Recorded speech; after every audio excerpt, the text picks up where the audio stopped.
Một bộ pin xe điện có thể chứa hàng trăm, thậm chí hàng nghìn cell, tức những viên pin nhỏ nằm bên trong. Nhưng điều khiến tôi thật sự tò mò là thế này, nếu chỉ một cell gặp lỗi, tại sao chủ xe đôi khi lại nhận báo giá thay cả pack, tức toàn bộ bộ pin? Phản ứng đầu tiên của tôi cũng giống nhiều người, hỏng đâu thì sửa đó. Một cell có giá không quá lớn, vậy cứ thay đúng cell ấy sẽ hợp lý và tiết kiệm hơn sao? Nhưng rồi tôi phát hiện, lựa chọn nghe có vẻ tiết kiệm ấy, đôi khi lại khiến bộ pin tiếp tục mất cân bằng. Ngược lại, thay cả pack chưa chắc lúc nào cũng là phương án duy nhất. Vậy rốt cuộc, đâu mới là sự thật? Mến chào quý vị và các bạn. Nếu yêu thích những nội dung giải mã công nghệ bằng dữ liệu, hãy đăng ký kênh DECODE 360 Lab để ủng hộ tôi tiếp tục làm những video hữu ích. Tôi bắt đầu hành trình tìm câu trả lời từ một suy nghĩ đơn giản, pin xe điện chắc cũng giống những loại pin vẫn dùng hàng ngày, viên nào hỏng thì thay viên đó. Nhưng pin xe điện không giống pin điều khiển tivi, nó là một hệ thống gồm cell, module, tức khối pin nhỏ và pack. Các cell trong hệ thống ấy phải sạc cùng nhau, xả cùng nhau và cũng ra đi cùng nhau. Trong một position paper năm 2023, tập trung vào pin cho phương tiện vận tải hạng nhẹ, RECHARGE cảnh báo thay một cell có đặc tính khác có thể gây mất cân bằng và làm thay đổi vùng vận hành mà BMS đang theo dõi. Và cùng một lỗi, nhưng thị trường sửa chữa độc lập tại Mỹ, định hướng vòng đời pin ở Tây Ban Nha và chính sách bảo hành tại Việt Nam có thể dẫn đến 3 cách xử lý khác nhau. Vậy, vì sao chỉ một cell yếu lại có thể chi phối cả bộ pin? Câu trả lời bắt đầu từ mắt xích yếu nhất. Theo Bộ Năng lượng Mỹ, dung lượng sử dụng của bộ pin ô tô điện có thể bị giới hạn bởi cell hoặc nhóm cell yếu nhất trong chuỗi mắc nối tiếp. Nghe khá kỹ thuật, nhưng hãy cùng tôi hình dung một đội chèo thuyền có hàng trăm người, 99 người vẫn khỏe, chỉ một người hụt sức, cả đội cũng phải giảm nhịp. Nếu cứ ép tất cả tiếp tục chèo thật nhanh, người yếu nhất sẽ chạm giới hạn trước. Bộ pin ô tô điện cũng gần như vậy. Trong pack pin, nhiều cell có thể được ghép song song thành từng nhóm, sau đó các nhóm này được mắc nối tiếp. Nếu một nhóm có dung lượng thấp hơn, nội trở cao hơn hoặc nhiệt độ khác biệt, nó có thể chạm giới hạn điện áp trên sớm hơn khi sạc và chạm giới hạn điện áp dưới sớm hơn khi xe vận hành.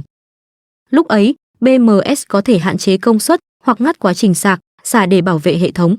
Điều khó hiểu nằm ở chỗ, bộ pin vẫn có thể còn năng lượng, nhưng chiếc xe không được phép sử dụng hết. Cell yếu nhất đã trở thành nút thắt cổ trai của cả pack. Tôi từng nghĩ, nếu cell yếu là vấn đề, chỉ cần thay một cell mới khỏe hơn là xong. Nhưng đây lại là lầm tưởng thứ hai. Khi tìm hiểu sâu hơn, tôi mới hiểu, hai cell có điện áp bằng nhau, chưa chắc đã giống nhau. Chúng có thể khác về dung lượng thực tế, nội trở, đường cong điện áp, mức độ lão hóa và phản ứng với nhiệt độ. Cell thay thế không nhất thiết phải cùng lô sản xuất, nhưng phải có hóa học, thông số và đặc tính vận hành tương thích với những cell còn lại, đồng thời phù hợp với quy trình sửa chữa của mẫu xe. Nếu chênh lệch quá lớn, cell hoặc nhóm cell mới có thể sạc và xả theo một nhịp khác, nó sẽ chạm giới hạn sớm hơn hoặc muộn hơn phần còn lại, khiến BMS tiếp tục phải hạn chế công suất và dung lượng sử dụng của cả pack. Vậy, BMS không cân bằng được sao? BMS có thể theo dõi điện áp, dòng điện, nhiệt độ và cân bằng những chênh lệch nhỏ về điện áp hoặc trạng thái sạc giữa các nhóm cell. Nhưng BMS không thể khôi phục dung lượng đã mất hay biến một cell đã lão hóa thành cell mới. Đây là lúc tôi nhận ra, thay cell hoặc module trên ô tô điện không phải công việc tìm viên pin có điện áp giống nhau rồi lắp vào. Quyết định phải dựa trên dữ liệu chẩn đoán, quy trình dành riêng cho từng mẫu xe và quan trọng nhất, mức độ tương thích với phần pin còn lại. Nhưng nếu cell thay thế có thể được lựa chọn đúng, tại sao hóa đơn sửa chữa vẫn lớn? Đây mới là nơi hóa đơn bắt đầu phình to. Khi nghe chuyện chỉ một cell gặp lỗi mà chi phí sửa chữa lại rất lớn, tôi từng mặc định linh kiện chắc chắn là phần đắt nhất. Nhưng cell chỉ là thứ dễ nhìn thấy, phần tốn kém hơn nằm ở những việc phải làm trước và sau khi nó được thay thế. Việc đầu tiên là xác định đúng nguyên nhân. Một cảnh báo pin xuất hiện trên màn hình, chưa đủ để chứng minh cell đã hỏng. Lỗi có thể nằm ở cảm biến nhiệt độ, kết nối điện, hệ thống làm mát, mạch giám sát hoặc chính BMS. Nếu chẩn đoán sai, chủ xe có thể thay module, thậm chí thay cả pack, nhưng lỗi ban đầu vẫn còn nguyên. Điều này khiến câu hỏi sửa cell hay thay pack đôi khi được đặt quá sớm. Trước khi chọn cách sửa, chúng ta chưa chắc đã xác định đúng thứ bị hỏng. Sau khâu chẩn đoán, hệ thống điện áp cao phải được cô lập theo đúng quy trình, rồi pack mới được tháo bằng thiết bị chuyên dụng. Kỹ thuật viên cần đọc dữ liệu BMS, kiểm tra điện áp, dung lượng, nội trở và khả năng cách điện trước khi quyết định can thiệp. Nói cách khác, đây không phải câu chuyện đo thấy điện áp giống nhau rồi hàn vào. Điều khiến tôi bất ngờ nhất lại nằm xung quanh cell. Trong nhiều bộ pin hiện đại, các cell được cố định bằng keo hoặc kết cấu chuyên dụng, tiếp xúc với vật liệu truyền nhiệt, nằm gần đường làm mát và được bảo vệ bởi nhiều lớp chống rung, cách điện, chống bụi, chống ẩm. Vì vậy, tháo được seo hỏng mới chỉ là nửa đầu câu chuyện, nửa còn lại khó hơn, làm sao phục hồi mối nối, hệ thống nhiệt và độ kín của Park gần với trạng thái thiết kế ban đầu. Trong Position Paper năm 2023, tập trung vào pin cho phương tiện vận tải hạng nhẹ, RECHARGE cảnh báo seo không tương thích có thể gây mất cân bằng, việc tháo lắp còn có thể ảnh hưởng đến mối nối và độ kín của vỏ pin. Tuy nhiên, tôi cho rằng cần hiểu cảnh báo này thật cân bằng. Nó không thể được dùng để kết luận mọi ô tô điện đều phải thay cả Park. Với ô tô, khả năng sửa seo hay module còn phụ thuộc vào thiết kế và quy trình của từng nhà sản xuất.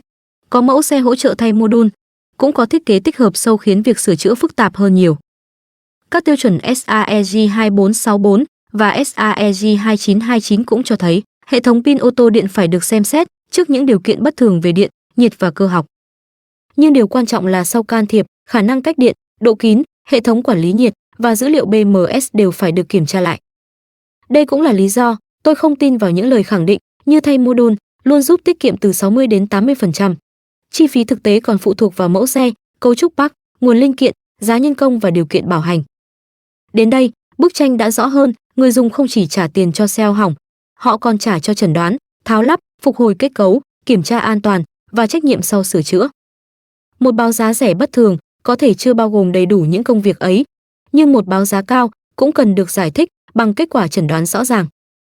Vậy làm sao biết mình đang trả tiền cho một quy trình thật sự cần thiết hay cho những bộ phận chưa cần phải thay? Khi tiếp tục tìm hiểu, tôi phát hiện bí mật lớn nhất đôi khi không nằm bên trong bộ pin. Nó nằm ở quyền bảo hành, khả năng tiếp cận linh kiện, dữ liệu sửa chữa và cách từng quốc gia tổ chức thị trường của mình. Hãy thử đặt cùng một mẫu xe, cùng một lỗi seo tại Mỹ, Tây Ban Nha và Việt Nam. Về mặt điện hóa, lỗi không hề đổi, nhưng chủ xe có thể nhận 3 phương án xử lý rất khác nhau. Vậy, nếu công nghệ giống nhau, tại sao hóa đơn và lựa chọn sửa chữa lại khác nhau? Tìm hiểu sâu hơn, tôi mới thấy thứ quyết định phương án xử lý không chỉ là seo hỏng, nó còn là quyền tiếp cận dữ liệu, nguồn linh kiện, điều kiện bảo hành và câu hỏi ai sẽ chịu trách nhiệm nếu bộ pin tiếp tục gặp sự cố.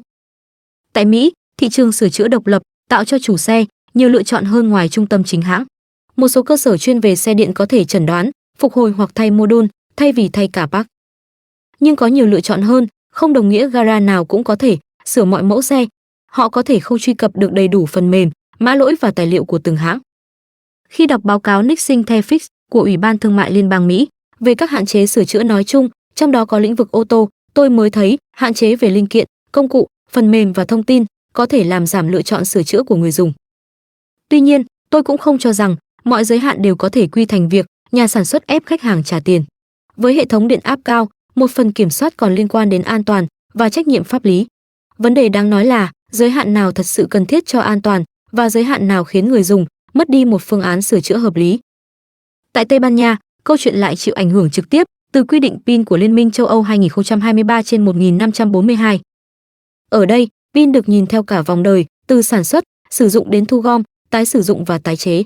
Bộ chuyển đổi sinh thái Tây Ban Nha cũng đề cập khả năng tái sử dụng pin xe điện cho lưu trữ năng lượng cố định.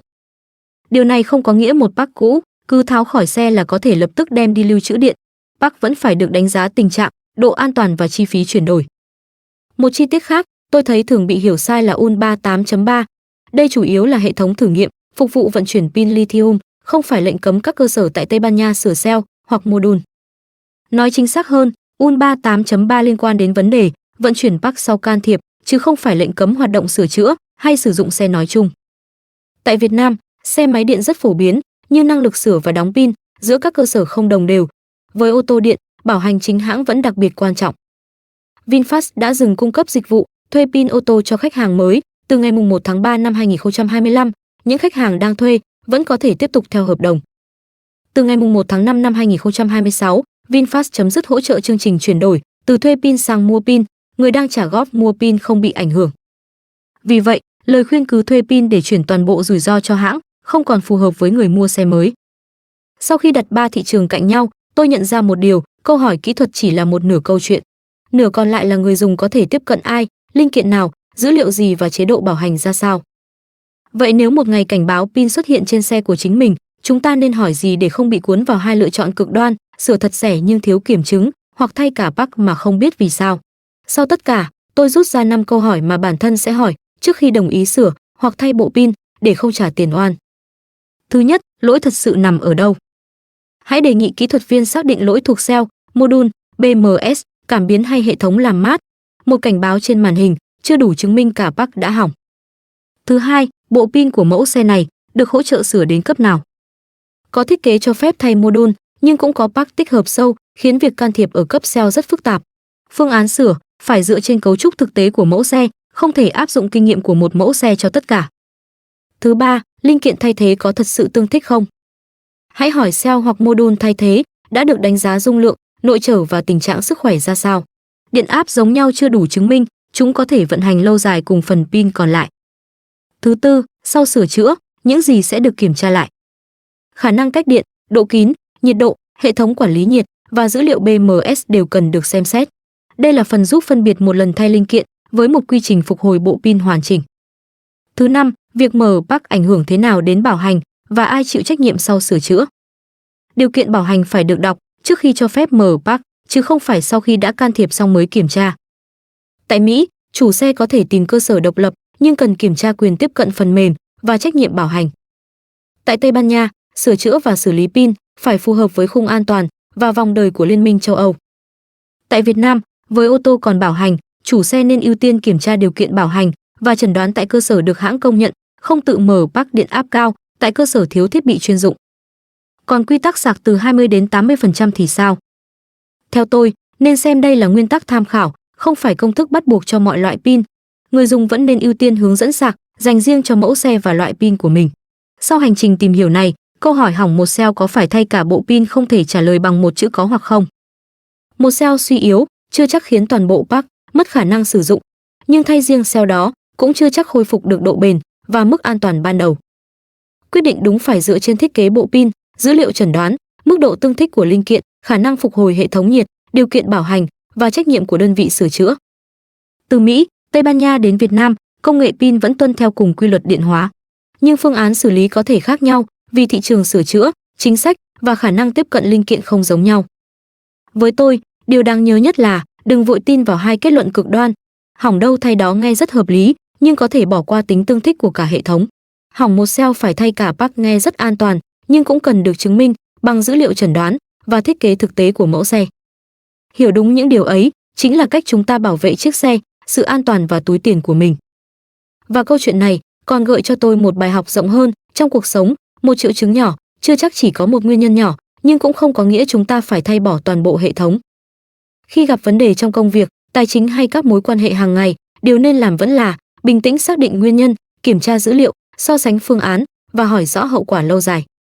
Còn bạn, nếu xe đã hết bảo hành, bạn sẽ chọn sửa module tại một cơ sở chuyên nghiệp hay thay cả bộ pin?